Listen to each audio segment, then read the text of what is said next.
আপনারা ভালো আছেন তো নাকি? আলহামদুলিল্লাহ। সেই ভোটের আগে দেখা হয়েছিল, তারপর আবার দেখা হচ্ছে, আলহামদুলিল্লাহ। এর মধ্যে একখানা ম্যানেজ ভোট হয়ে গেছে, জানেন তো আপনারা? ফলাফল পাল্টে দেওয়া হয়েছে, জানেন তো? মিথ্যার ফুলঝুরি ফুটেছে, শুনেছেন তো? আমি ভেবেছিলাম আজকে এই মঞ্চ থেকে এই ম্যানেজ ভোটে বিজয়ী বিএনপি সরকারকে কিছু দাবি জানাবো।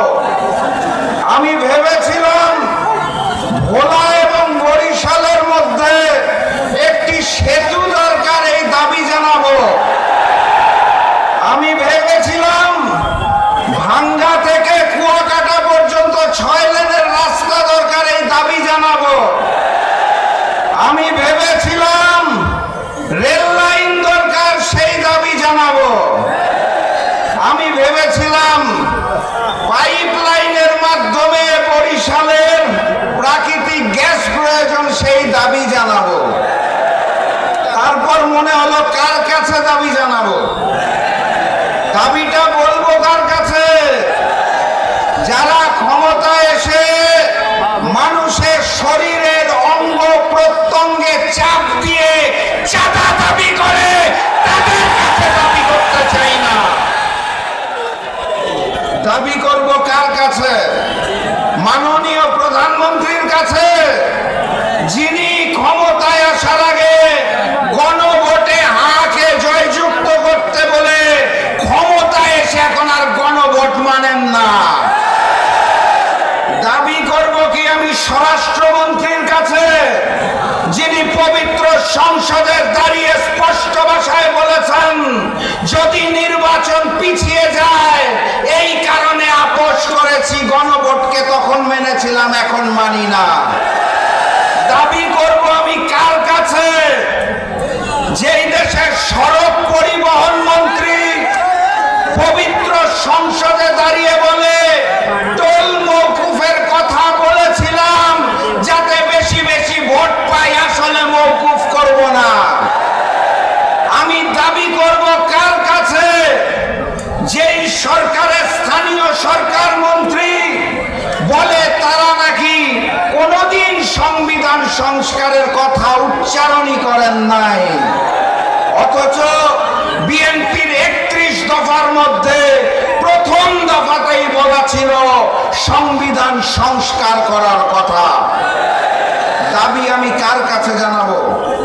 যারা কথায় কথায় মিথ্যা কথা বলে, যারা জাতির সাথে মুনাফিকি করে, যারা জুলাইয়ের সাথে গাদ্দারি করে, যারা ভারতের সামনে মাথা নত করে, তাদের সাথে কোনো আপোষ হবে না।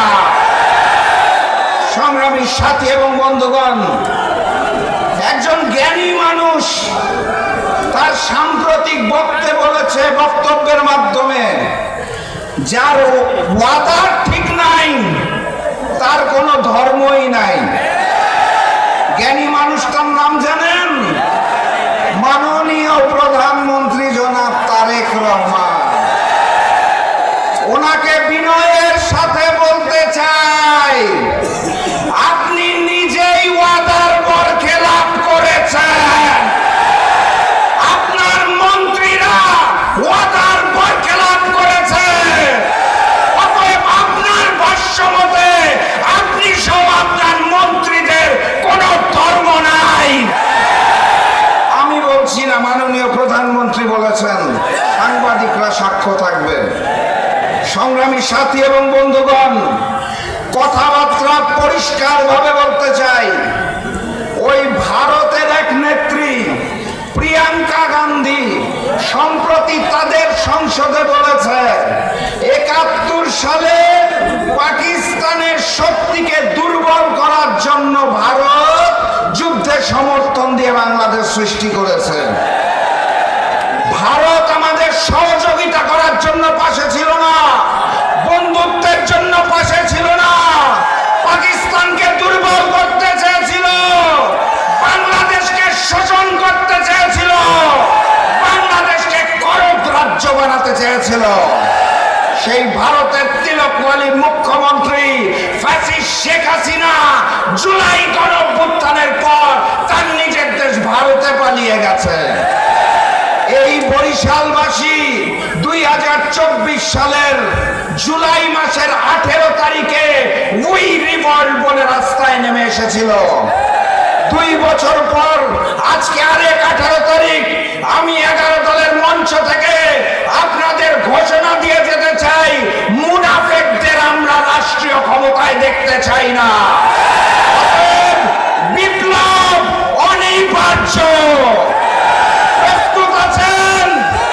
লড়াই হবে, দেখা হবে রাজপথে, দেখা হবে বিপ্লবে, দেখা হবে বিজয়ে। 11 দলের সরকার ইনশাআল্লাহ। বিজয়ের পথে যাত্রা শুরু। জীবন